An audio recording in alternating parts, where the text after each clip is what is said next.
warahmatullahi wabarakatuh.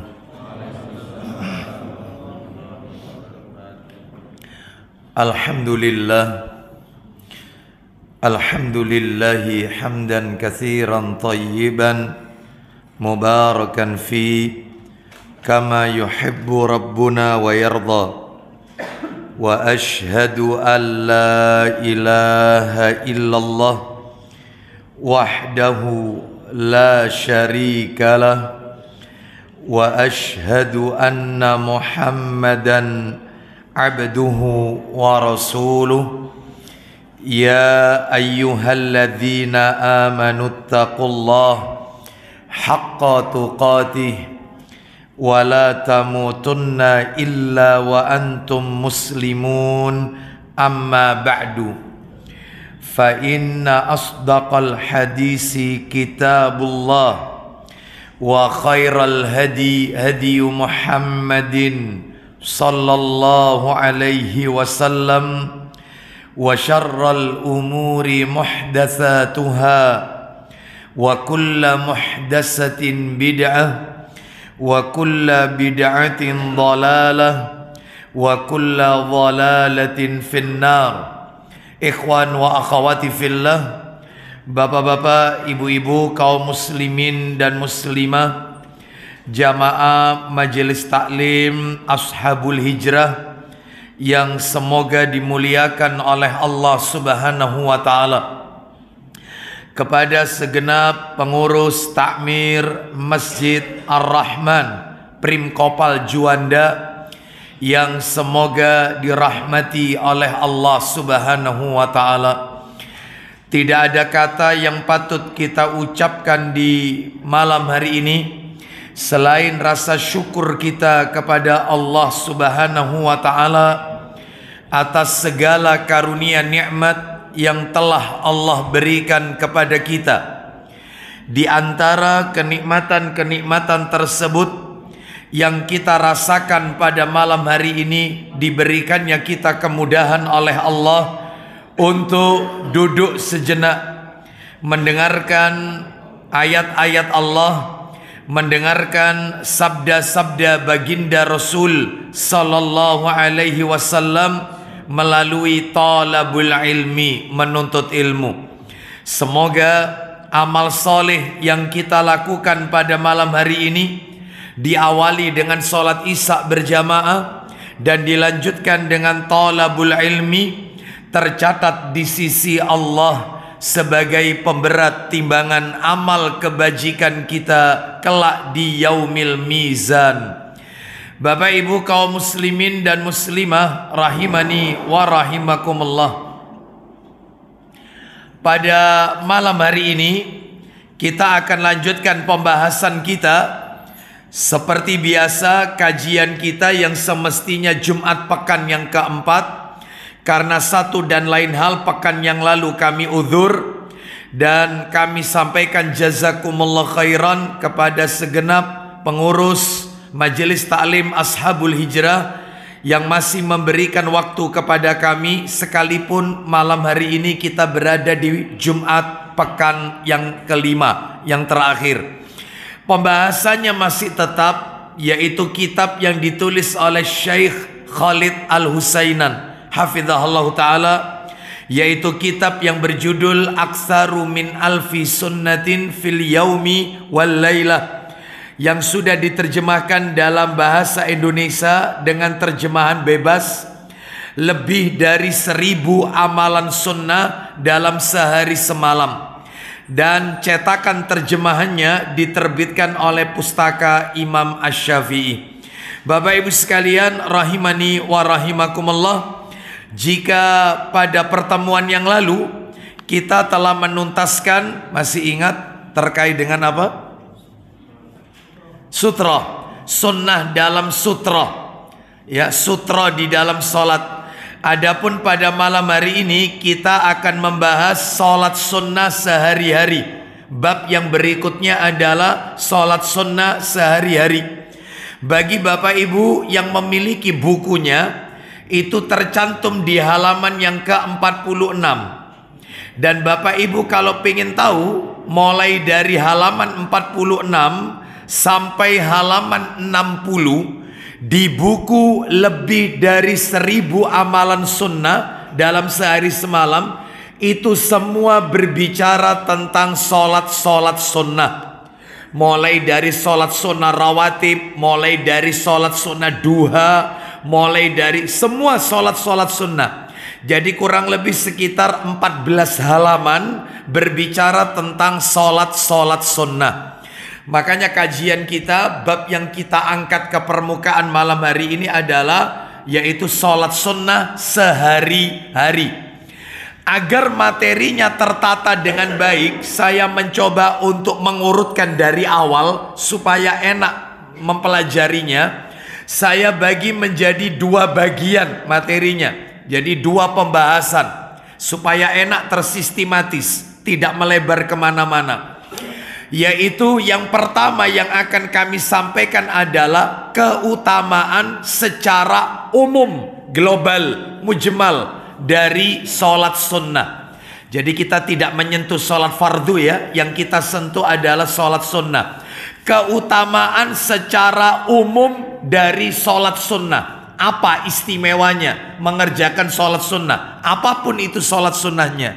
Baik, itu yang pertama. Yang kedua, lah ini yang sudah masuk ke materi inti, mengikuti di buku itu secara urut terus menerus gitu ya.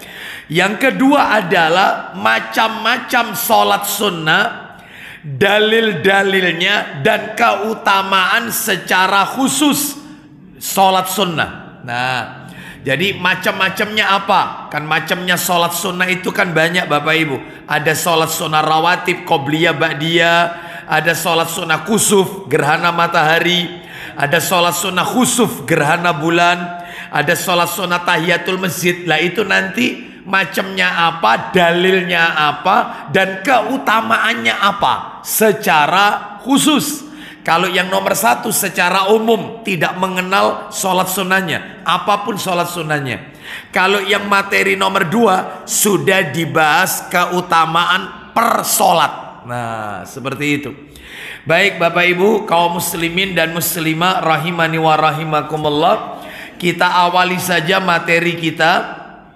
Kita langsung pembahasan yang pertama, keutamaan secara umum dari sholat sunnah. Keutamaan secara umum dari sholat sunnah. Keutamaannya banyak Bapak Ibu sebenarnya.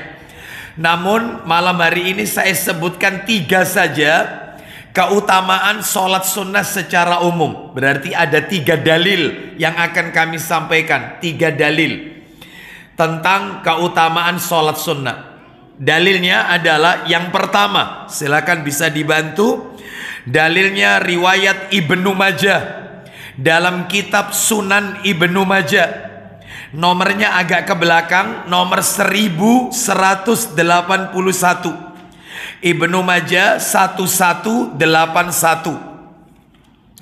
An-Tamim Ad-Dari radhiyallahu anin nabiyyi sallallahu alaihi wasallam qala awwalu ma yuhasabu bihil abdu yaumal qiyamati salatuhu. 1181 ya, 1181. Fa in akmalaha kutibat lahu nafilatan. Fa illam yakun akmalaha qala Allah subhanahu li malaikatihi unduru hal tajiduna li abdi min tatawwu fa akmilu biha ma dhayya'a min faridatihi summa tu'khadul a'malu ala hasabi dzalik. Silakan. Yaitu 1181 dari Tamim Ad-Dari. Dari Tamim Ad-Dari radhiyallahu anhu, dari Nabi sallallahu alaihi wasallam, beliau bersabda. Apa isi sabdanya? Yang pertama kali dihisab dari seorang hamba di hari kiamat adalah salatnya. Salat yang pertama kali akan diaudit oleh Allah, diperiksa dari seluruh amal ibadah yang lain. Salat yang pertama kali akan ditanya oleh Allah. Lanjut. Jika dia menyempurnakannya, apabila salatnya itu sempurna, maka akan ditulis baginya yang sunnah.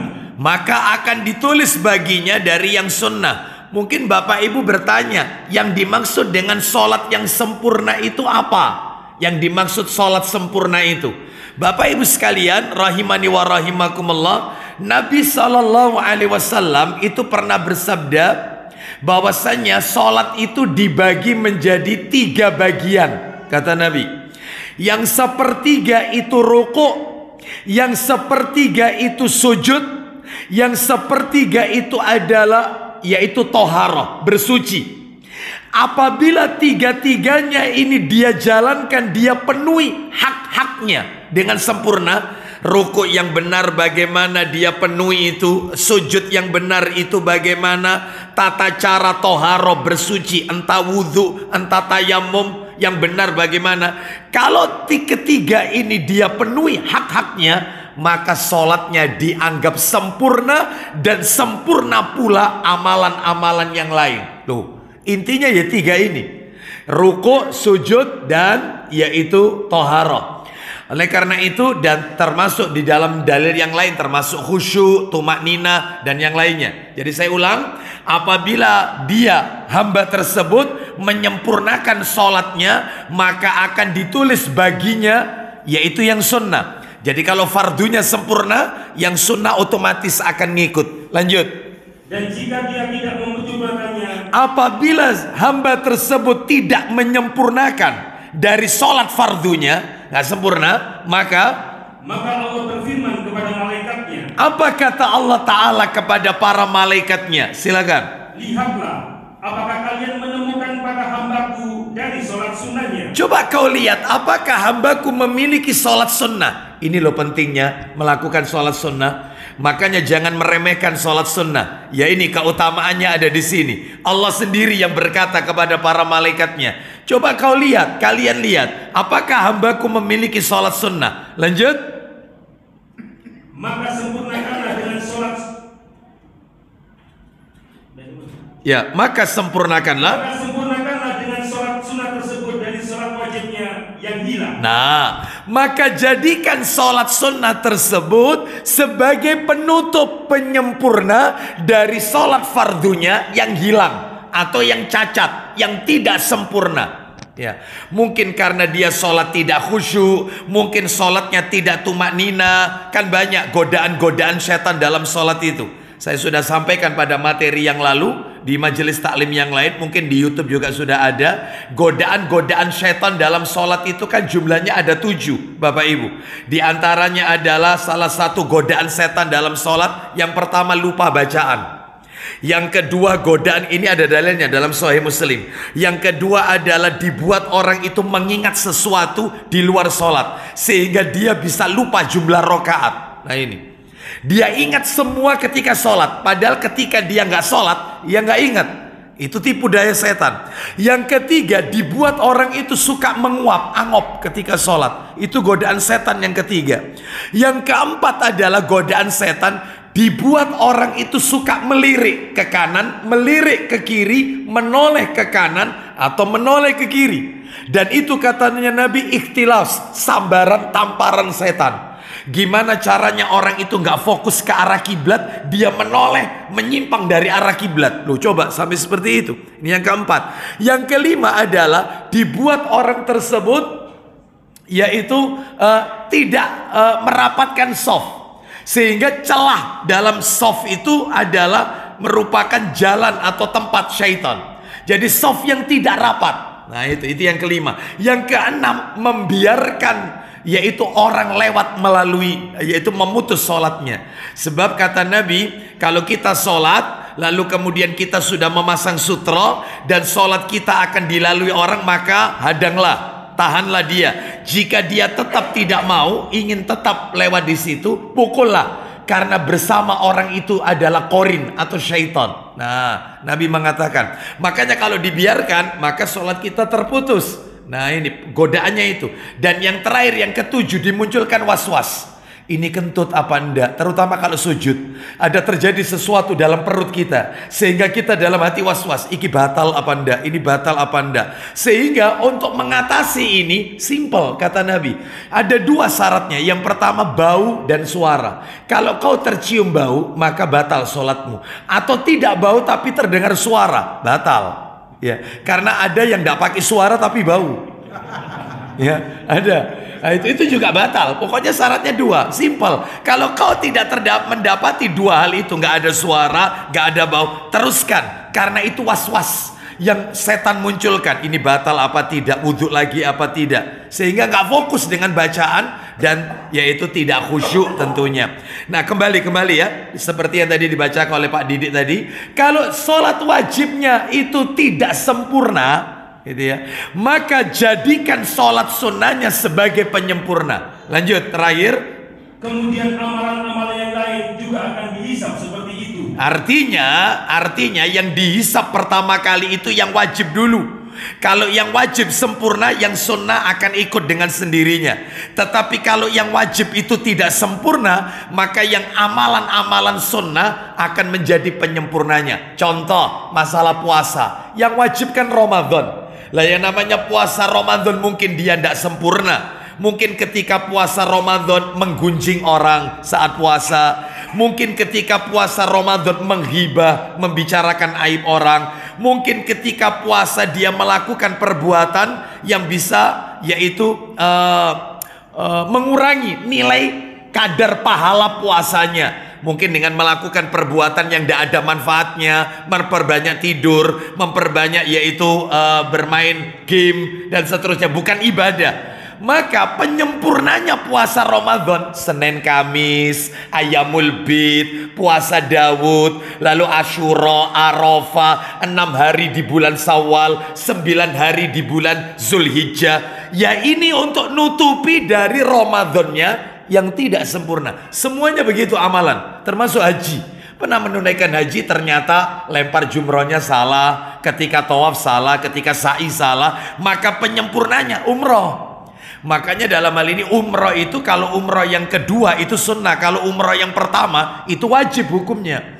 Maka umroh yang kedua, maksudnya umroh kedua, ketiga ini bukan dalam satu perjalanan ya, bukan. Kan banyak, yaitu jamaah umroh itu sekali perjalanan mengambil mikot sampai beberapa kali. Umroh kedua, umroh ketiga. Lah ini yang tidak diajarkan oleh Nabi. Maksudnya umroh kedua, umroh ketiga, ya di lain kesempatan berangkat lagi. Itu ya, nanti pulang ke tanah air, nanti berapa bulan berangkat lagi. Ya, apa ada ustadz yang kayak gitu bolak-balik? Ada pembimbingnya. Ya, bolak-balik ya, ustadznya bolak-balik bisa ya. Dan mudah-mudahan kita dimudahkan oleh Allah Azza wa Jalla. Kita lanjutkan. Jadi ini menunjukkan jangan meremehkan amalan sunnah, termasuk yang sedang kita bicarakan, sholat sunnah. Jadi sholat sunnah ini penyempurna. Kesimpulannya itu Bapak Ibu. Ini keutamaan pertama. Sekarang kita lihat dalil nomor 2. Nanti kita simpulkan apa keutamaannya, yaitu sholat sunnah. Coba dibuka Sahih Targhib wa Tarhib jilid 1, nomornya 385.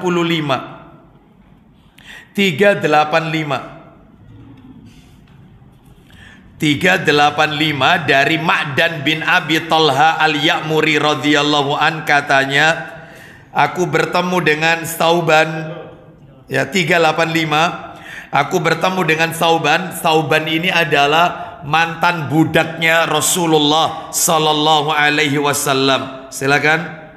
Dari Ma'dan bin Abu Talha, dia berkata, ya, aku bertemu Sauban. Nah, Sauban ini maula Rasulullah, mantan budaknya Rasulullah SAW yang sudah dibebaskan, dimerdekakan. Lalu mantan hamba saya Rasulullah SAW, ya, aku berkata, silakan.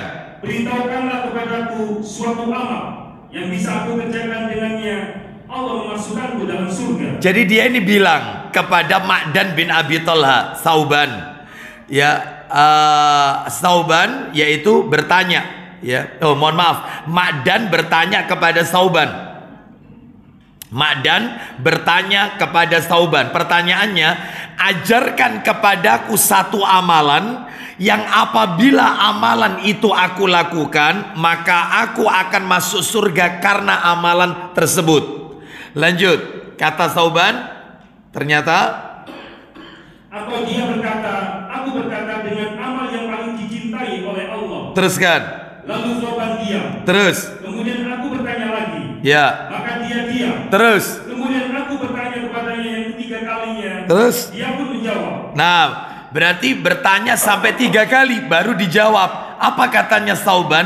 Aku juga pernah. Lanjut silakan. Aku telah menanyakannya kepada Rasulullah SAW. Nah, aku pernah bertanya seperti yang kau tanyakan kepadaku itu kepada Rasulullah. Aku pernah tanya, amalan apa yang jika aku lakukan maka aku akan masuk surga karena amalan itu. Maka lanjut, beliau menjawab, alaika bikasrotis sujudi lillah. Silakan. Perbanyaklah sujud untuk Allah. Perbanyaklah sujud kepada Allah. Nah, Bapak Ibu mohon maaf, yang dimaksud memperbanyak sujud itu bukan 4 macam sujud, bukan. Yaitu sujud tilawah, sujud sahwi, sujud syukur, sama sujud di dalam sholat. Bukan ini yang dimaksud.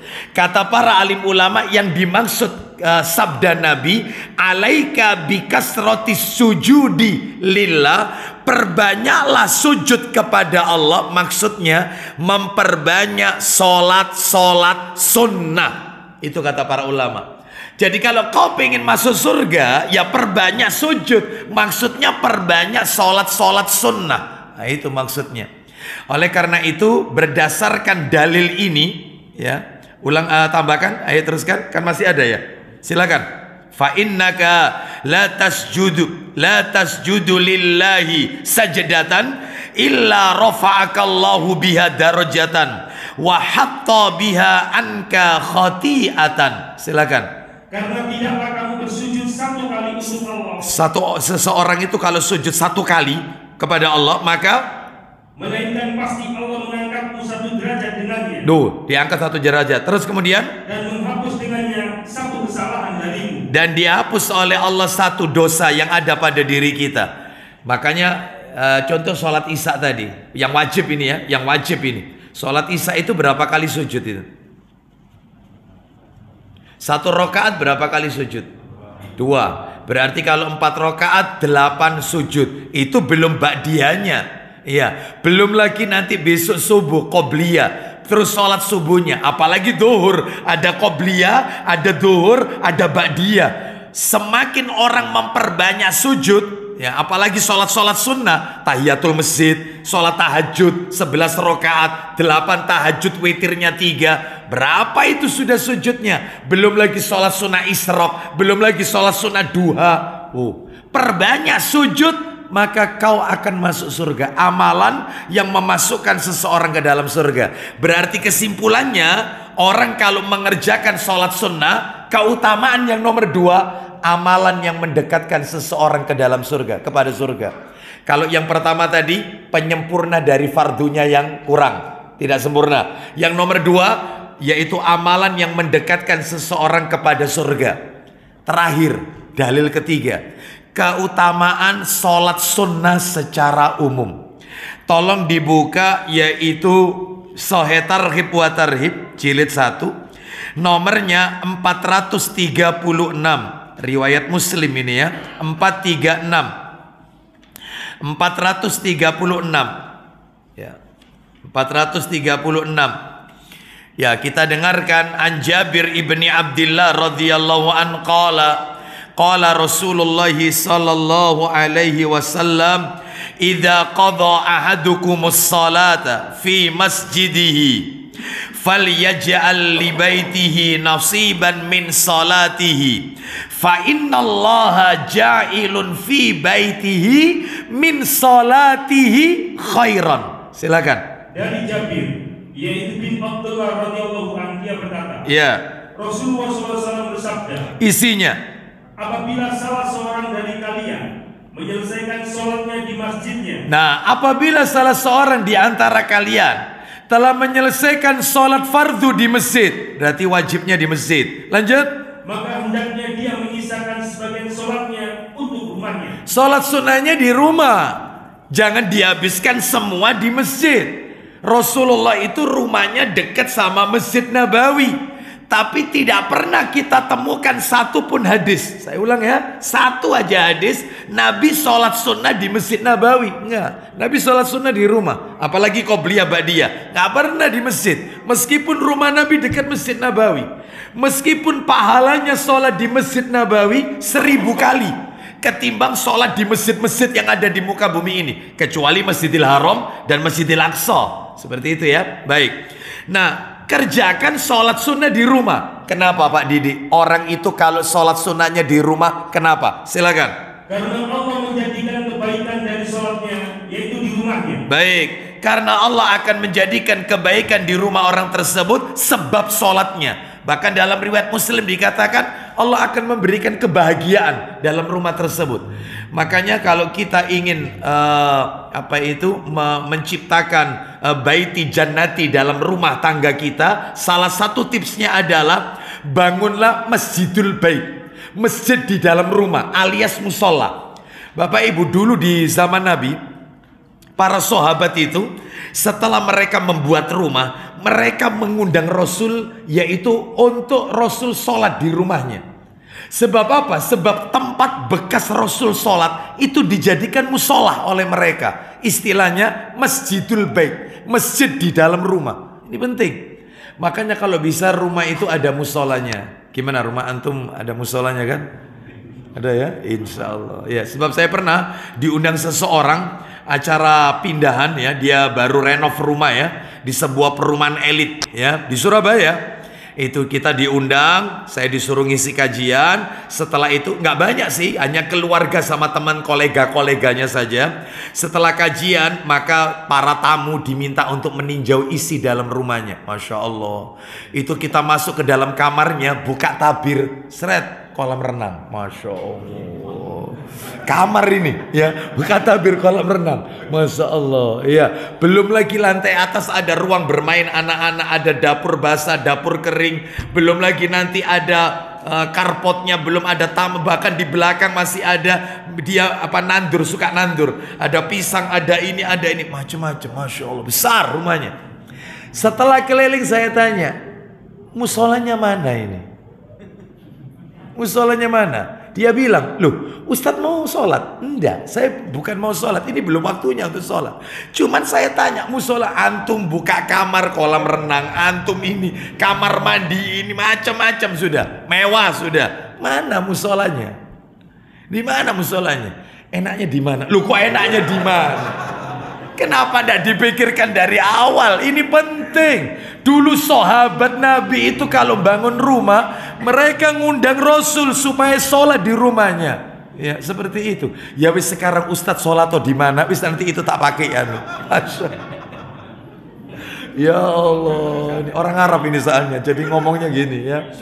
Nah, jadi Bapak Ibu sekalian, rahimani wa rahimakumullah, ini menunjukkan kepada kita pentingnya kita sholat sunnah di rumah. Ya, baik. Sekarang kita akan lanjutkan materi yang nomor 2, Bapak Ibu. Materi yang nomor 2.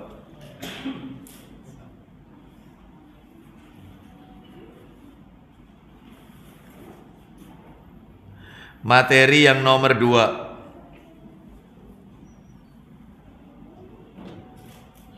Ya, materi yang nomor 2 adalah macam-macam sholat, lalu dalilnya dan keutamaan sholat sunnah secara khusus. Bapak Ibu, total ini ya, total dari sholat sunnah yang Nabi ajarkan, totalnya ini ya, total yang Nabi ajarkan semua sholat sunnah itu adalah jumlahnya 21, Bapak Ibu. Ada 21 sholat sunnah yang Nabi ajarkan. Yang pertama, saya sebutkan dulu satu persatu saya, tidak saya beri dalil, nanti dalilnya setelahnya ya. Sambil kita lihat waktunya kalau memang mencukupi. Yang pertama adalah sholat sunnah yang Nabi ajarkan. Yang pertama, sholat kusuf, kita urut. Loh, diurut apanya Ustaz? Diurut sesuai penomoran hadis. Dalam Bukhari dulu, habis Bukhari Muslim, nomornya diurut. Setelah Muslim tingkatan kedua itu Abu Dawud. Setelah Abu Dawud baru kemudian Tirmidzi. Setelah itu An-Nasai, lalu kemudian Ibnu Majah dan seterusnya. Kita urut. Jadi yang nomor 1 adalah sholat kusuf. Apa itu kusuf? Sholat gerhana matahari. Ya. Sholat gerhana matahari. Yang kedua, sholat khusuf, pakai kha. Sholat gerhana bulan. Ini ya. Baik, sholat khusuf. Yang ketiga adalah sholat di lembah Al-Aqiq. Apa itu lembah Al-Aqiq? Yaitu Miqat Zulhulaifah, yang sekarang terkenal dengan nama Bir Ali. Nah, jadi bagi para jamaah haji atau umroh yang berangkatnya itu yaitu dari Madinah, umrohnya ya, Surabaya direct Madinah. Lah dari Madinah kalau mau umroh ke Mekah kan mikotnya Bir Ali itu. Sebenarnya nama yang benar bukan Bir Ali, Zulhulaifah. Tidak ada satupun hadis Nabi yang menyebutkan kata Bir Ali, nggak ada. Tidak ada. Yang benar itu Zulhulaifah. Lalu dari mana asalnya kata ini? Yaitu dari orang-orang Syiah. Bi'run Ali, yaitu sumur. Bi'run itu sumur Ali. Jadi orang-orang Syiah membuat dongeng palsu. Mereka mengatakan dulu di situ itu ada sumur angker yang dihuni oleh jin. Lalu kemudian Ali bin Abi Thalib radhiyallahu an bertengkar dengan jin tersebut, dimenangkan oleh Ali. Sejak saat itulah disebut Bir Ali, sumur Ali, karena orang Syiah mengkultuskan Ali. Nama yang benar Zulhulaifah. Ini mikot yang dekat dengan penduduk Madinah. Kurang lebih kalau naik bis ya 40 menit lah, 40 menit. Jaraknya 12 kilo dari Masjid Nabawi, kurang lebih. Lah sholat di sini, kenapa? Karena di sini mengandung berkah. Nanti dalilnya ya, yang penting kita tahu ada sholat di situ di lembah Al-Aqiq ya, Mikot Zulhulaifah. Nomor 4, sholat tahiyatul masjid. Tahiyatul masjid. Yang kelima, sholat sunnah ba'diyah Jumat. Ba'diyah Jumat. Ini yang nomor 5. Yang nomor 6, loh ba'diyah Jumat iya, qobliyah Jumat nggak ada.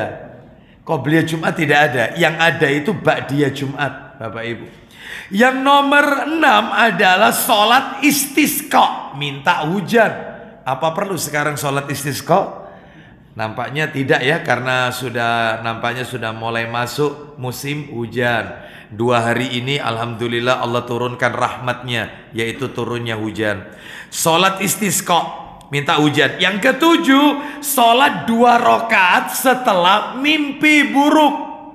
Sholat sunnah 2 rakaat setelah mimpi buruk. Nih nomor 7. Nomor 8, sholat sunnah tohur.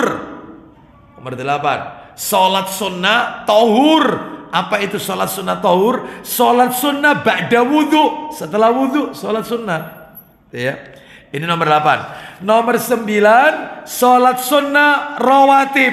Nah ini qobliyah ba'diyahnya di sini ya. Sholat sunnah rawatib.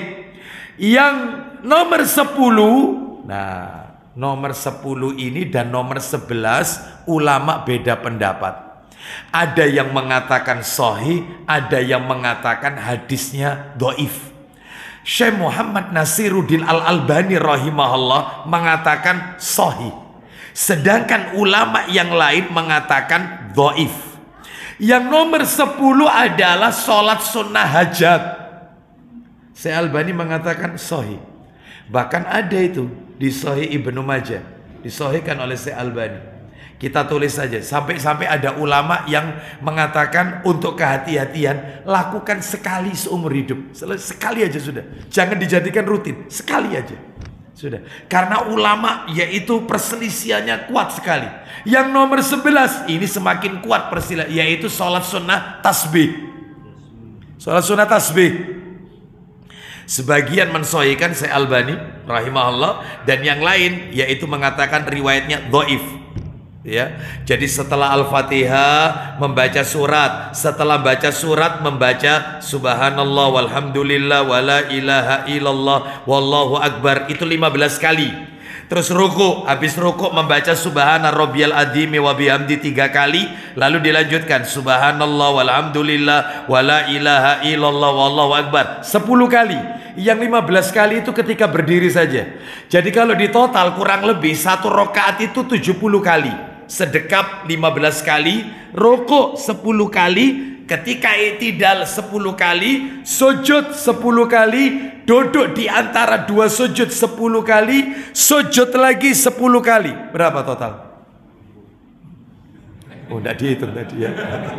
Tak pikir dihitung tadi ya. Ya, sedekap 15, rukuk 10, berapa? 5, i'tidal 10. Ya, sujud 10. Duduk di antara dua sujud 10. Sujud lagi 10. Nah, ketika mau berdiri, yaitu duduk sejenak itu 10. 75 lalu berdiri. Jadi 1 rakaat 75, kalau 2 rakaat 150. Itu subhanallah walhamdulillah wala ilaha illallah. Baik, kita lanjutkan. Terus kemudian yang ke-12, salat sunnah di Masjid Quba. Sebab Nabi bersabda, salatun fi masjidi Quba ka umratin. Salat di Masjid Quba itu pahalanya seperti umroh. 2 rakaat di Masjid Quba tidak butuh waktu 5 menit, ya, kurang dari 5 menit, itu pahalanya seperti umroh, ya. Dan Nabi punya kebiasaan setiap hari Sabtu beliau ke Masjid Quba. Masjid Quba sama Masjid Nabawi 10 kilo. Jadi Masjid Nabawi ke Masjid Quba itu 10 kilo. Dulu Nabi tiap Sabtu, yaitu beliau ke Masjid Quba. Nah, Mas Koko sudah sampai? Oh, belum sampai. Nah, iya. Baik, kita lanjutkan. Terus kemudian yang ke 13 dan 14 jadi satu nanti. 13 salat sunnah ketika masuk rumah. Jadi kalau kita dari bepergian sampai di rumah salat 2 rakaat. Ya. Terus yang nomor 14 salat sunnah ketika keluar rumah. Ya, jadi ada salat sunnah ketika masuk, salat sunnah yang nomor 14 keluar rumah. Sebab Nabi bersabda, idza dakhalta manzilaka fasalli rak'ataini tamna'anika madkhalas su. Apabila kamu masuk ke dalam rumah, kerjakan salat 2 rakaat. Karena salat 2 rakaat itu dapat mencegahmu dari tempat masuk yang jahat. Terus Nabi bersabda, fa idza kharajta min manzilika fasalli rak'ataini tamna'anika makhrajas su. Apabila kamu mau keluar rumah, terutama yang safar ya, perjalanan jauh, kerjakan dulu salat 2 rakaat. Karena salat 2 rakaat tersebut dapat mencegahmu dari tempat keluar yang jahat. Kita akan dihindarkan oleh Allah dari orang-orang yang ingin, yaitu memperdaya kita. Ya, ingin berbuat zalim kepada kita. Ya, misalnya alamatnya itu tidak ditunjukkan, mana yang jangankan Ustadz sekarang apa, ada apa tanya orang. Wong pakai map ini aja sudah. Loh, jangankan gitu.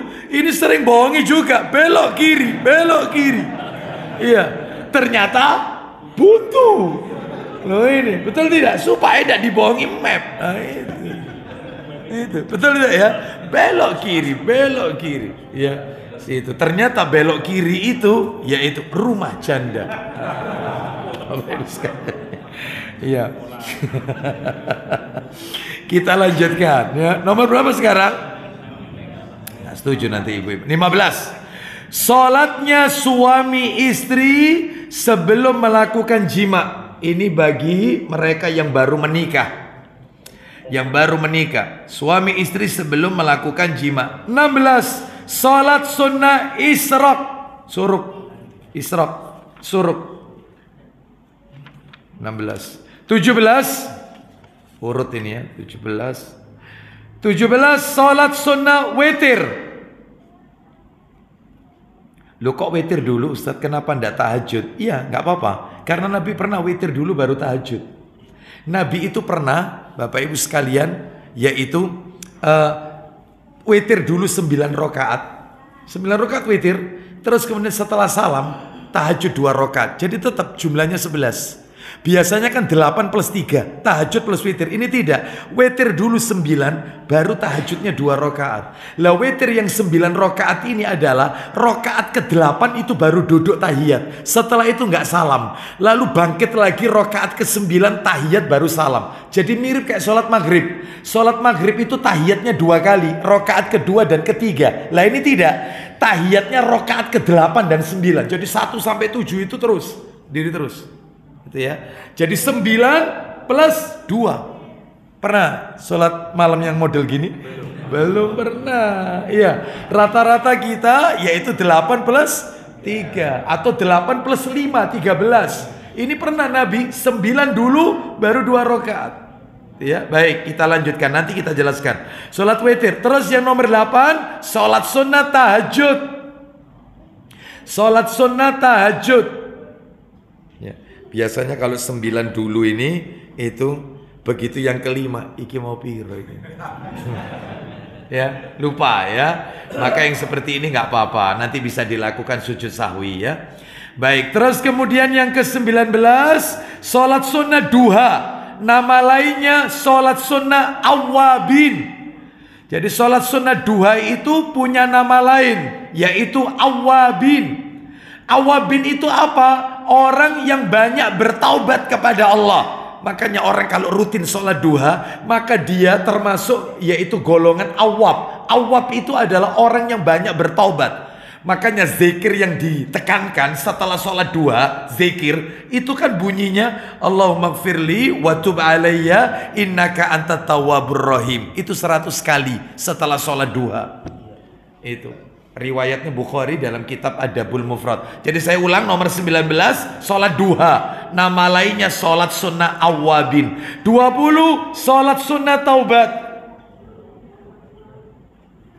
Sholat sunnah taubat. Maaf, bukan 21 ya, 23 totalnya. 21 sholat sunnah istikharah. Karena ada 2 pilihan yang membingungkan. 2 pilihan.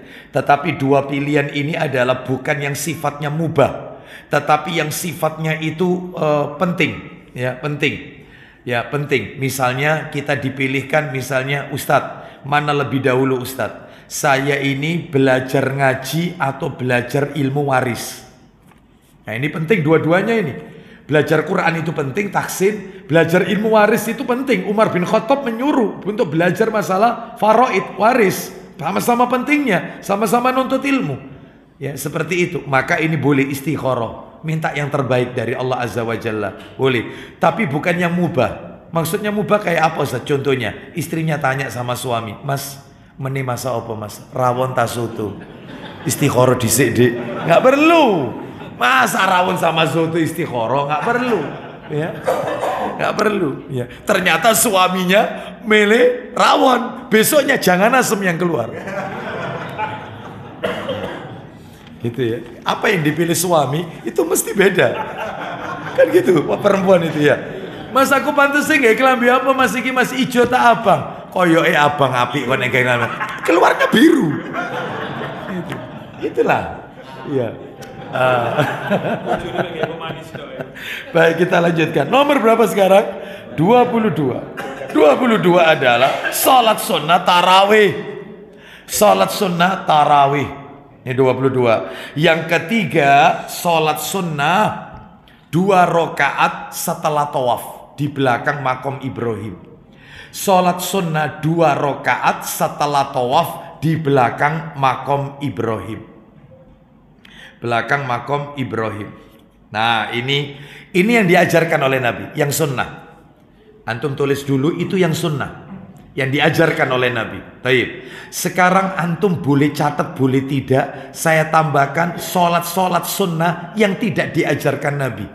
Dalam kurung tanda kutip bid'ah. Yang Nabi tidak pernah ajarkan. Di antaranya adalah ada 5, maaf. Macamnya. Nomor 1, sholat Asyura. Sholat Asyura ini Bapak Ibu dilakukan pada waktu zuhur dan asar. Antara zuhur dan asar. Ya, 4 rakaat. Tiap 2 rakaat baca Al-Fatihah dan ayat kursi 10 kali. Tiap 2 rakaat. Al-Fatihah, ayat kursi dibaca 10 kali, Al-Ikhlas 10 kali, Al-Falaq dan An-Nas masing-masing 5 kali. Setelah sholat baca istighfar 70 kali. Ini tidak pernah diajarkan oleh Nabi. Ini sholat Asyura namanya. Yang kedua, sholat pada ritual Rebo Wekasan. Rebo terakhir di bulan Safar. Nah, kemarin ini ya banyak yang melakukan. Bagaimana ritualnya? Sholat 4 rakaat. tiap rokaat baca Al-Fatihah dan baca Al-Kautsar, Inna a'toinakal Kautsar 17 kali, Al-Ikhlas 15 kali, Al-Falaq dan An-Nas masing-masing 2 kali. Itu tiap rokaatnya. Dan ini jumlahnya 4 rokaat. Itu akhir bulan Safar, ritual Rebu Wekasan. Yang ketiga, sholat rogoib. Banyak ini sholat rogoib, ritual di bulan Rajab. Rogoib ini di bulan Rajab. Caranya dilakukan sebanyak 12 rokaat. Waktunya itu maghrib sampai isya. Maghrib sampai isya tok waktunya.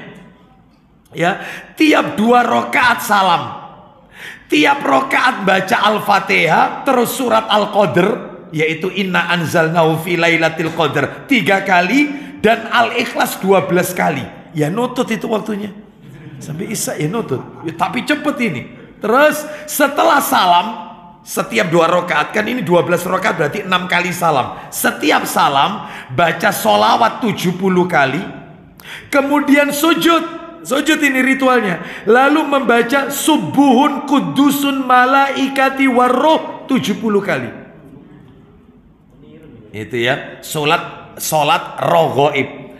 Yang keempat, sholat malam Mi'raj di bulan Rajab. Jadi di bulan Rajab ini ada 2 Bapak Ibu sekalian, yaitu ritual yang tidak diajarkan Nabi. Salah satunya ini nomor 4, sholat malam Mi'raj. Jadi malam Isra Mi'raj itu ada istilah sholat malam Mi'raj. Yang terakhir nomor 5, sholat nisfu Sya'ban di bulan Sya'ban pertengahan, ada sholatnya. Mereka melakukan sholat. Dan ini semua tidak pernah diajarkan oleh baginda Nabi SAW. Bahkan para sahabat pun tidak pernah melakukannya. Baik, sekarang kita akan masuk pada yaitu rincian satu persatu bersama dengan dalilnya. Nah ini ya. Baik, sudah Mas Koko? Alhamdulillah, jazakallah khair. Iya, pegang aja situ, tidak apa-apa Mas Koko. Ya situ aja, nggak apa-apa, tidurkan aja. Yang pertama adalah apa tadi nomor 1? Sholat kusuf, ya betul ya. Sholat kusuf, sholat gerhana matahari. Yang nomor 2 sholat apa?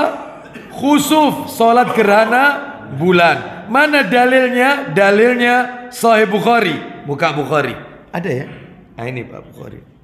Silakan. Nomornya asli 546. Mohon maaf. Itu nomor cetakan terjemahan 546. Maaf, 546. Sedangkan nomor aslinya 1040. Yang mana? Ya ini 546. Kalau yang nomor itunya aslinya itu 1040, 1040. Nah, kita dengarkan dari mana itu Abu Bakrah radhiyallahu an. Silakan. Dari Abu Bakrah radhiyallahu an, ia berkata, kami berada dekat Rasulullah SAW ketika pada suatu hari terjadi gerhana matahari. Ya. Rasulullah SAW berdiri seraya menghela cadarnya. Terus sampai masuk masjid. Lanjut. Kami pun masuk pula ke dalam masjid. Lanjut. Beliau sholat dengan kami 2 rakaat sampai matahari terang kembali. Sampai matahari terang kembali. Ya. Terus Nabi SAW bersabda, nah, inna syamsa wal qamara la yankasifani limauti ahadin. Silakan. Terjadinya gerhana matahari dan bulan bukanlah karena seseorang meninggal dunia. Bukan. Jadi adanya gerhana matahari, adanya gerhana bulan itu tidak ada kaitannya dengan seorang tokoh, seorang alim yang meninggal. Enggak ada. Itu adalah khurafat. Yang benar, fa idza ra'aitumuhuma fasallu wad'u hatta yukshafa ma bikum. Silakan. Maka apabila kamu melihat keduanya, tolong digarisbawahi kalimat itu. Ulang lagi Pak Didi. Maka apabila kamu melihat keduanya, kalau kita tidak lihat maka tidak perlu sholat gerhana. Bisa jadi di satu daerah lihat, di satu daerah nggak lihat. Maka yang daerah nggak melihat nggak perlu sholat gerhana. Seperti itu. Terus lanjut, sholatlah dan berdoalah hingga segalanya terang kembali. Kita pernah seperti ini Bapak Ibu sekalian. Jadi diinfokan di media waktu itu gerhana bulan waktu itu. Kalau tidak salah waktu itu tengah dini hari, jam 1 apa setengah 2 malam waktu itu. Kita ada di Nurus Sunnah, ya, di Nurus Sunnah, yaitu di Bangah, ya. Teman-teman kita, saudara kita yang ada di Nidaul Fitrah Sidoarjo, itu juga akan menyelenggarakan sholat gerhana juga. Kita telepon mereka, gimana? Antum sudah kelihatan? Belum Ustaz? Belum. Setelah itu kita telepon agak lama, kelihatan Ustaz, sudah kelihatan. Oh iya, kita mau sholat ini. Oh iya, khotibnya ada sendiri. Lah kita di Nurus Sunnah lihat nggak kelihatan. Maka kalau sudah nggak kelihatan, maka nggak perlu sholat. Ya, karena sholat ini dilakukan kalau kita terlihat dan tidak perlu memakai alat-alat semacam teropong. Jadi mata telanjang kelihatan gerhana. Maka baru sholat, termasuk gerhana matahari. Sehingga jika tidak terlihat, maka tidak perlu, apalagi melintas di wilayah lain sekalipun sesama Indonesia. Sedangkan kita ada di wilayah barat, ya Indonesia Barat, maka tidak lihat, maka tidak perlu sholat, ya. Jadi kalau lihat saja sholat. Dan bagaimana sholatnya? 2 rakaat, ya. 2 rakaat. 1 rakaat itu berapa kali ruku? Berapa kali ruku? 2 kali ruku. Berarti 2 rakaat ada 4 kali ruku, Bapak Ibu sekalian, ya. Baik, jadi dan ini insya Allah Bapak Ibu tahu semua kan tata caranya sholat gerhana. Kita lanjutkan sekarang, yaitu yang nomor 3. Nomor 3. Yang nomor 3 adalah sholat di lembah Al-Aqiq atau Mikot Zulhulaifa. Dalilnya Sahih Bukhari, nomor cetakan terjemahan 797. 797. Bukhari 797. Kalau nomor aslinya 1534, aslinya ya 1534. Silakan dari Umar bin Al-Khattab radhiyallahu an, dia berkata, silakan. Dari Umar radhiyallahu an, ia berkata, iya, dia mendengar Nabi SAW waktu beliau berada di Wadi Al-Aqiq. Nah, wadi itu lembah. Lah namanya Al-Aqiq. Berarti Wadi Al-Aqiq, lembah Al-Aqiq, gitu ya. Di sana banyak lembah. Salah satunya adalah kalau yang mendekati kota Mekah 100 kilo kurang lebih sebelum masuk kota Mekah, itu ada wadi namanya Wadi Kudait. Wadi Kudait, lembah, dan biasanya dijadikan sebagai transit bis ada di situ, ya. Baik, karena memang perjalanan kan 5-6 jam Mekah ke Madinah ke Mekah itu Bapak Ibu. Sekarang enak, sudah ada kereta. Jadi cepat. 1,5 jam, 2 jam nyampe Madinah ke Mekah. Nggak capek jamaah, ya. Namanya kereta Haramain. Baik Bapak Ibu sekalian. Nah, kita lihat ini. Apa kata Nabi ketika ada di lembah itu? Silakan. Beliau bersabda, "Shalli fi hadzal wadi al-mubarak." Silakan. pada suatu malam datang Jibril membawa wahyu dari Allah kepadaku. Ya.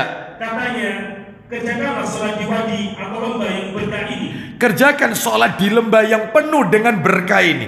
Berarti kalau gitu sholat di tempat itu yang namanya sekarang Bir Ali itu berarti tidak ada kaitannya dengan umroh, ihram, enggak. Sholat di situ kaitannya ngalap berkah, mencari barokah. Karena itu dulu lembah lalu dibangun masjid sebagai tempat mikot. Makanya banyak di situ orang jamaah haji itu pakai baju ihram. Startnya mulai situ soalnya. Startnya sebelum membaca niat umroh di situ dulu. Ya. Berhenti. Sholat di situ diniatkan apa Ustaz? Ya diniatkan aja tahiyatul masjid. Kalau memang belum sholat duhur, karena tadi dari Mekah, dari Madinah itu langsung, ya sholat duhur. Atau kalau di situ bertepatan sholat asar, ikut imam sekalian di situ sholat asar. Sudah itu sambil diniatkan ngalap berkah, karena tempat itu berkah. Ya, Wadi Al-Aqiq. Jadi nggak perlu kita itu pergi ke tempat-tempat yang tidak disyariatkan, ke gua-gua, ya, ke tempat petilasan-petilasan, ya, ke makam-makam orang-orang soleh. Maka seperti ini tidak diajarkan oleh Nabi. Kalau memang ziarah kubur itu tidak mengenal kuburan-kuburan tertentu dan tidak mengenal musim-musim tertentu, waktu-waktu tertentu, kapanpun boleh kalau ziarah.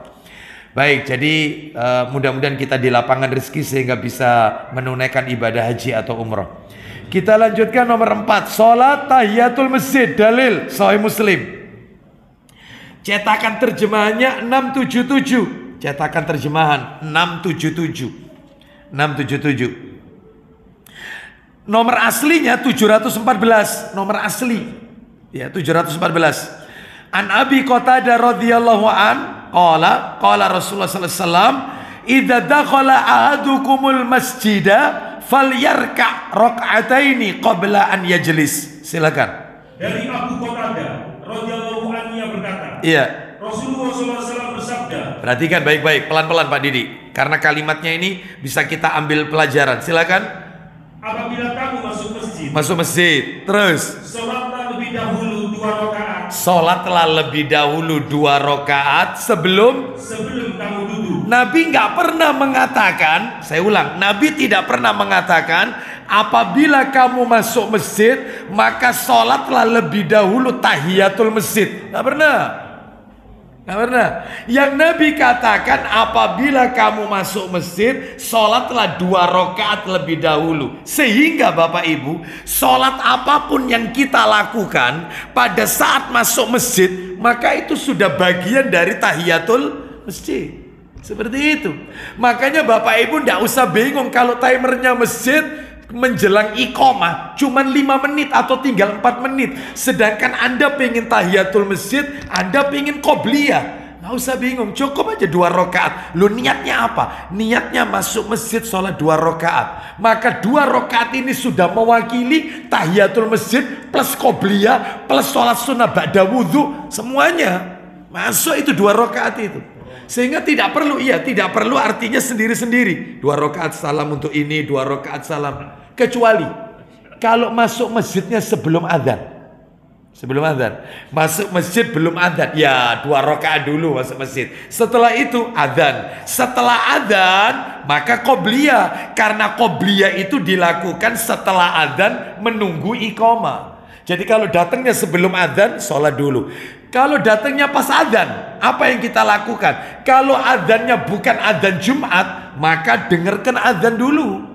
Dengarkan adzan, berdiri dulu dengarkan adzan sampai la ilaha illallah, baca doa setelah adzan sebagaimana yang pernah saya sampaikan di majelis ini, lalu sholat 2 rakaat. Lah ini sholat apa ini? Kalau memang waktunya panjang, ya silakan tahiyatul masjid dulu, mau qobliyah dulu nggak apa-apa. Tapi kalau waktunya pendek, maka cukup 2 rakaat.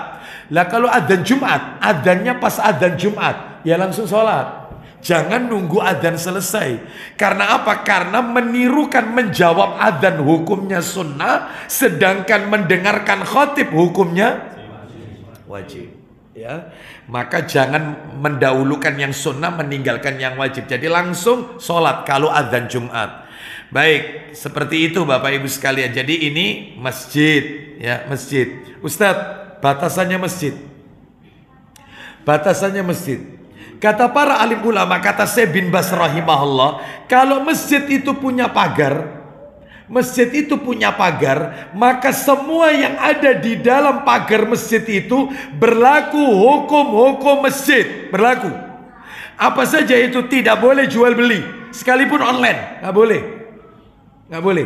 Termasuk juga boleh tahiyatul masjid meskipun itu di parkiran mobil, karena masjid itu punya pagar. Semua yang ada di dalam pagar masjid berlaku. Bahkan iktikaf di tempat itu boleh, karena masuk wilayah masjid. Kecuali masjidnya tidak punya pagar, nggak apa-apa. Atau misalnya pagarnya sedikit sehingga semua yang di luar pagar maka berlaku bebas, boleh jual beli, boleh transaksi jual beli, bahkan mengumumkan barang hilang di luar masjid, ya, di luar pagar boleh. Tetapi kalau di dalam masjid nggak boleh. Maksudnya di dalam pagar. Nah itu. Masjid ini ada pagarnya, pembatas. Bukan pembatas itu. Bukan. Ya ini, ya akhi, apa itu? Nggak ada ya? Ya teras. Berarti jalan depan itu nggak apa-apa jual beli. Ya, misalnya saya pernah menjumpai ada masjid. Ini masjid, meja ini masjid. Pagernya, maksud saya pagernya masjid. Masjidnya ya ini, masjidnya itu. Ini tempat tisu ini. Nah ini masjidnya. Ternyata di sini ada rumah ustadz, ya, rumah apa, guest house, rumah ustadz. Terus kemudian ada rumah takfid atau apa dan seterusnya. Nah ini. Maka karena ini satu pagar di dalam masjid, sehingga nggak boleh terjadi jual beli. Tanya harga, tanya rego nggak boleh. Ya. Kon tuku piro iki? Nggak boleh. Karena Anda sudah berada di dalam masjid. Termasuk mohon maaf nawarkan brosur umroh, nggak boleh. Ya, termasuk spanduknya, misalnya spanduknya ada sponsornya. Sponsornya apa? Bahkan ini aja nggak boleh nih sudah. Ini apalagi dalam masjid. Ini merek ini, nggak boleh. Lo ustadznya pakai gamis ada mereknya sininya. Ayo, ya Pak, ada mereknya ini. Gimana? Tanya sama ustadznya. Dia termasuk endorse apa tidak? Itu aja. Kalau ustadznya endorse, ya apa itu istilahnya itu? Dia dapat sesuatu, ya, dia dapat sesuatu dari perusahaan itu, maka ya nggak boleh. Tetapi kalau ustadznya pakai merek tertentu, gamis itu, suka-suka dia perkara orang mau niru dia, pingin beli baju seperti itu, ya nggak apa-apa, silakan. Dia sama sekali nggak dapat royalti dan seterusnya. Dia tidak ingin berjualan. Nah, ustadznya membagikan buku. Setelah itu nanti tolong itu bentuk fotokopiannya diganti. Nggak boleh, karena di dalam masjid atau di luar pagar, di dalam pagar masjid nggak boleh. Makanya kalau ada guest house di dalam pagar, sholat di dalam pagar ini tahiyatul masjid bisa, termasuk bagian masjid ini. Semua yang ada di dalam masjid itu bagian masjid, Bapak Ibu. Sehingga berlaku hukum-hukum masjid. Hati-hati. Iya, seperti itu. Kadang-kadang ada tempat wudhu itu bagus. Iya, hemat air. Iya. Karena orang boros itu teman setan. Itu keren ya. Terus belakangnya ada, bawahnya kecil, bawah kanan kecil pojok tulisan disponsori oleh. Nah itunya yang tidak boleh itu. Itunya sponsor nggak boleh. Nah, hati-hati ya. Baik. Termasuk yang pakai peci-peci tauhid ini. Ya. Lah ini jual beli apa bukan? Ya, bukan. Karena dipakai ya, bukan endorse ini ya. Bukan endorse ya, seperti itu. Bukan endorse. Ya, kan banyak di sini pakai baju tauhid ya. Ya, tidak diperjualbelikan ya. Artinya dalam hal ini selama itu bukan bisnis nggak apa-apa ya. Wallahu a'lam wa bishawab. Kita lanjutkan. Contoh pesan apa ini dalam hal ini yaitu memesan sesuatu ya, barang. Naam. Terus dia menanyakan harganya.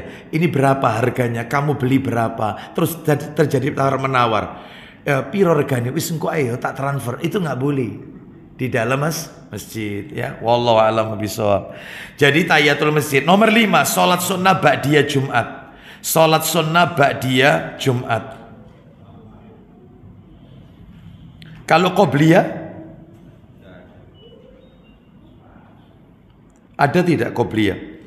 Tidak ada. Tapi banyak enggak di masjid-masjid kalau sudah azan pertama semua pada berdiri mengerjakan sholat. Lah ini sholat qobliyah Jumat ini tidak ada. Yang ada adalah sholat sunnah ba'diyah Jumat. Mana dalilnya? Dalilnya Sahih Muslim nomornya 830 cetakan terjemahan. 830 dan 831. Salah satu aja enggak apa-apa dibaca. 830 dan 831. An Abi Hurairah radhiyallahu an qala 830 dan 831. Rasulullah SAW bersabda, "Idza shalla ahadukumul jumu'ah falyusalli ba'daha arba'an." Silakan.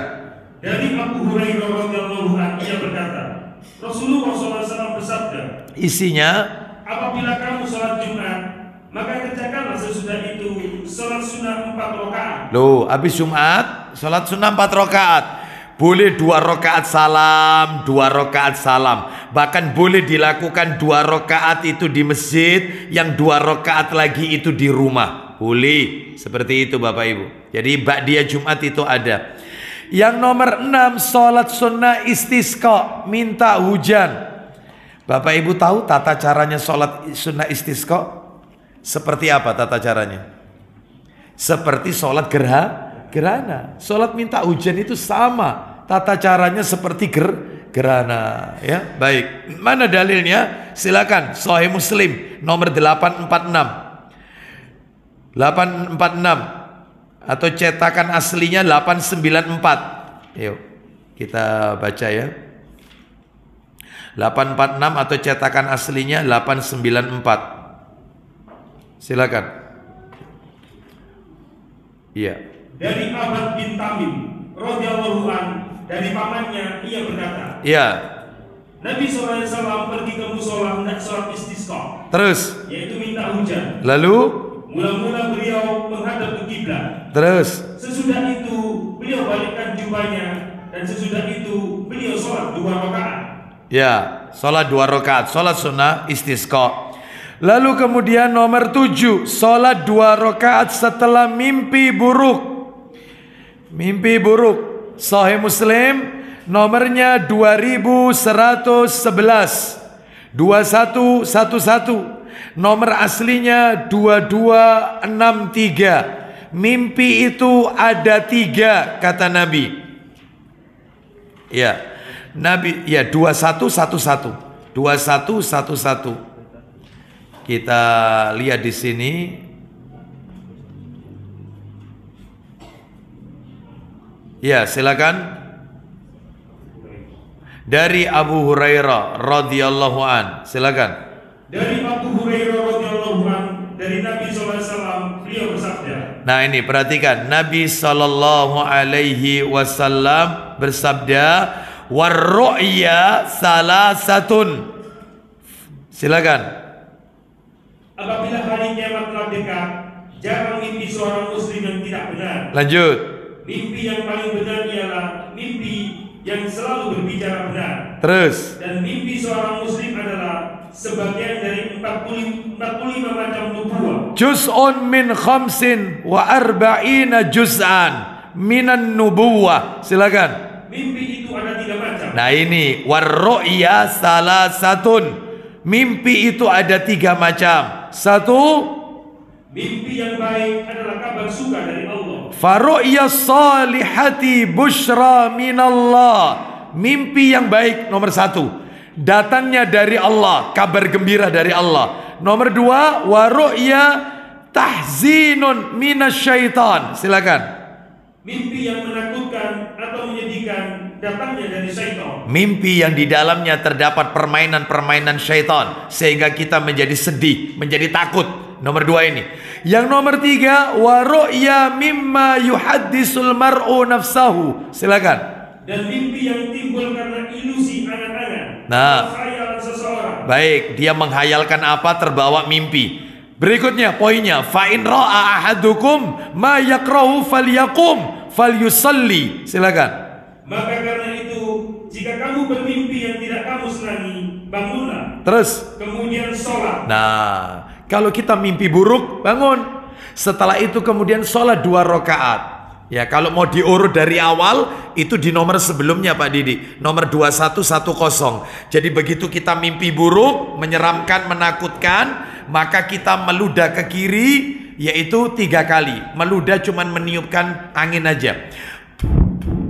Gitu aja, ya. Seperti itu. Lalu kemudian baca ta'awudz 3 kali. A'udzubillahi minasyaitonirrajim, a'udzubillahi minasyaitonirrajim, a'udzubillahi minasyaitonirrajim. Kalau kita ingin melanjutkan tidur kembali, maka posisi tidurnya dibalik. Ketika mimpi dia menghadap kemana, lalu ingin melanjutkan tidur, maka dirubah menghadap kemana. Jadi bukan bantalnya yang dibalik.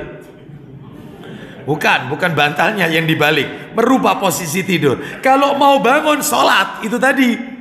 Setelah mimpi buruk. Lah mimpi buruk itu kayak seperti apa? Seperti begini, kata para alim ulama, mimpi yang muncul dari permainan-permainan syaitan. Nah biasanya hewan-hewan tertentu, terutama kalau seseorang itu bermimpi hewan-hewan fawasik, hewan-hewan yang Nabi menyuruh kita untuk membunuh. Nah itu, ketika mimpi kita ketemu hewan itu, hewan yang Nabi perintahkan untuk dibunuh, sekalipun kita lagi pakai baju ihram, meskipun kita berada di tanah haram, boleh membunuh hewan itu, karena memang hewan perusak, hewan fawasik, hewan perusak. Di antaranya burung gagak. Mimpi ketemu burung gagak, nah ini dibunuh. Hewan ini adalah hewan yang harus dibunuh, maka ini tanda setan. Terus yang kedua ular. Ular itu hewan fawasik, hewan yang harus dibunuh. Ular itu ya. Tapi kalau rumah kemasukan ular, kata Nabi, rumah kita kemasukan ular, jangan langsung dibunuh, tapi disingkirkan aja, dibuang. Gitu, jangan dibunuh, jangan dipukul, jangan dibunuh. Itu kalau sampai 3 hari kita usir terus, tetap begitu. Hari keempat dia datang, kata Nabi, bunuhlah, karena dia adalah syaitan. Yang keempat. Sebab kalau yang kedua dia datang, yang ketiga tidak, maka itu adalah makhluk dari makhluknya Allah, jin atau apapun. Jangan diganggu, jangan disakiti. Jadi diusir aja. Nah ini ular ya. Nomor 2. Nomor 3 anjing hitam, jelmaan syaitan, mimpi anjing. Yang keempat tikus. Mimpi tikus, ya itu mimpi tikus saja nggak boleh, apalagi melihara hamster. Hamster itu satu spesies sama apa? Tikus. Ya. Kalau marmut satu spesies enggak? Marmut satu spesies sama apa? Kelinci apa tikus? Kelinci. Oh sudah ada kepastian ya. Kalau gitu nggak apa-apa melihara marmut, karena satu spesies dengan kelinci. Kalau satu spesies dengan tikus nggak boleh dipelihara, termasuk hamster, ya. Lalu yang kelima cicak, satu spesies dengan cicak, tokek dan seterusnya. Maka ini harus dibunuh. Sehingga kalau mimpi hewan-hewan ini, maka harus dibunuh. Kalajengking masuk di dalamnya, termasuk. Maka dalam hal ini itu hewan-hewan. Ada juga yaitu di dalamnya mimpi yang menimbulkan kita, membuat kita sedih. Mimpi ketemu orang tua kita yang sudah wafat, yang di dalam mimpi tersebut terlihat kondisi orang tua yang memprihatinkan, sehingga kita anaknya menjadi sedih. Lah itu dari setan itu, dari setan. Dan tidak perlu kita ngikuti sebagian orang, ya kirim monofatihah misalnya, nggak usah. Ya kan gitu biasanya. Aku gak enak mimpi bapak itu kok koyo itu kurusan, kirim monofatihah. Enggak. Ya, sholat 2 rakaat, dan mintakan ampun, bukan dikirim fatihah, mintakan ampun. Ya Allah ampuni dosa-dosanya dan seterusnya. Ya, membuat kita sedih. Yang ke-8, sholat sunnah tohur, sholat sunnah setelah wudhu. Sholat sunnahnya setelah wudhu, dalilnya adalah Sahih Targhib wa Tarhib jilid 1. Nomornya 227.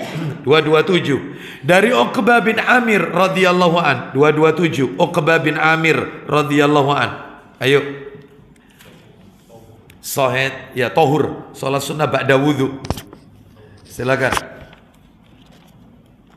Ya, 227. Dari Uqbah bin Amir radhiyallahu an, ia berkata, ya, Rasulullah SAW bersabda. Apa isi sabdanya?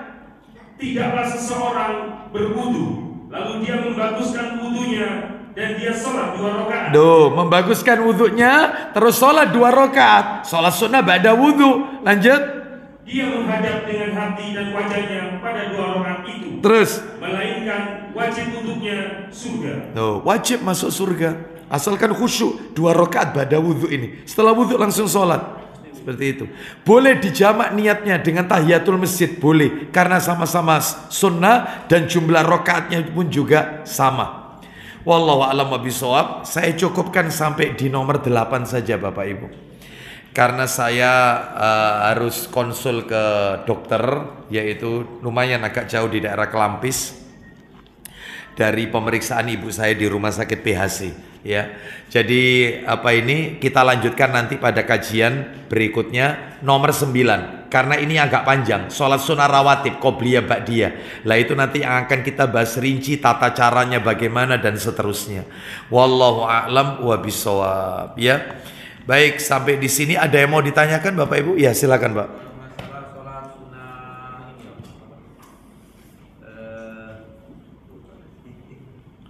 Apa itu Pak? mutlak. Salat sunnah mutlak. Nah, salat sunnah mutlak, apakah diperboleh? Ya dalam hal ini, artinya tidak tertulis di sini salat sunnah mutlak, karena memang waktunya bebas kapanpun. Sehingga dalam hal ini ketika sholat Jumat, yaitu sambil menunggu khotib naik mimbar, kita boleh sholat sunnah, itu juga termasuk sholat sunnah mutlak, boleh. Atau setiap ada sholat, setiap 2 adzan kata Nabi, itu ada sholat. Ma bainal adzanai ini yaitu sholat. Jadi di antara 2 adzan itu ada sholat sunnah. Maksudnya 2 adzan itu adzan dan iqamah. Jadi iqamah itu statusnya sama dengan adzan. Sama. Nabi mengatakan iqamah itu juga sama dengan adzan. Makanya kita boleh menirukan iqamah, boleh, karena adzan juga kita tirukan. Maka antara adzan dengan iqamah itu ada sholat sunnah. maghrib misalnya, adzan maghrib sampai iqomah, ada sholat sunnah, namanya sholat sunnah mutlak, boleh. Setiap 2 adzan ada sholat sunnah, nggak apa-apa itu. Wallahu a'lam bishawab. Yang lain ada? Iya.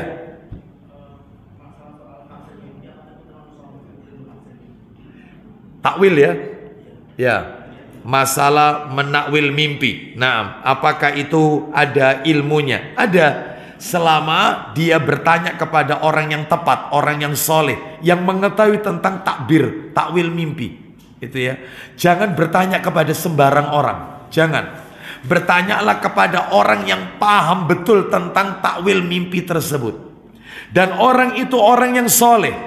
Jadi memang agak ketat syaratnya, dan orang itu paham betul isi Al-Quran dan hadis Nabi, sehingga dia tidak sembarangan menakwilkan mimpi tersebut, sehingga kesannya nanti mengada-ada. Nah, ini tidak diperbolehkan. Wallahu a'lam wa bishawab. Jadi ada seperti itu. Makanya kata Rasulullah SAW, kalau kau mimpi buruk jangan diceritakan kepada orang. Mimpi buruk jangan diceritakan kepada orang. Jangan. Nggak boleh mimpi buruk diceritakan kepada orang. Akibatnya nanti dia akan menerka-nerka. Maka munculnya primbon Jawa itu ya karena mimpi buruk. Mimpi ketemu tikus, mimpi dikejar ular, itu katanya tanda jodoh. Padahal ular itu binatang yang harus dibunuh, berarti setan, bukan jodoh itu, bukan. Lah itu kayak gitu-gitu itu, primbon, muncul primbon. Maka nggak usah mimpi buruk, langsung sama Allah sholat, minta kepada Allah berlindung, ya Allah jangan wujudkan mimpi buruk itu dalam kehidupanku, jangan wujudkan. Nah itu. Tapi kalau mimpi yang baik, mimpi menyenangkan, ya, mimpi nikah lagi misalnya, kayak begini ini boleh kita ceritakan, ya, kepada orang yang paling kita cintai, sebatas istri. Ya, aku tadi malam mimpi, ya, mimpi nikah lagi sama kamu, iya, seperti kita awal-awal nikah, masya Allah, ya. Nah itu nggak apa-apa mimpi baik, dan itu sebatas orang yang kita cintai, nggak sembarangan orang, karena kita tidak tahu hati manusia, mungkin dia hasad, iri, dengki dengan mimpi baik yang kita ceritakan tersebut. Mimpi dia cerita sama tetangganya, saya tadi malam mimpi seakan-akan rumah saya ini penuh dengan emas, penuh dengan uang, ya. Kata tetangganya, ngono tok ae diceritakno. Wis gak usah ngono itu, kalau dalam mimpi gak ada. Iri, makanya jangan diceritakan kecuali kepada orang yang dia cintai saja, sebatas suami atau orang tua, nggak lebih dari itu. Wallahu a'lam wa bishawab. Demikian Bapak Ibu yang bisa saya sampaikan. Mohon maaf karena waktunya saya harus beranjak dan menyelesaikan amanah. Jadi kita akhiri, wassallallahu ala nabiyyina wa ala alihi washabihi wasallam. Subhanakallahumma wa bihamdika asyhadu an la ilaha illa anta astaghfiruka wa atubu ilaik. Wa akhiru da'wana anil hamdulillahi rabbil alamin. Assalamualaikum warahmatullahi wabarakatuh.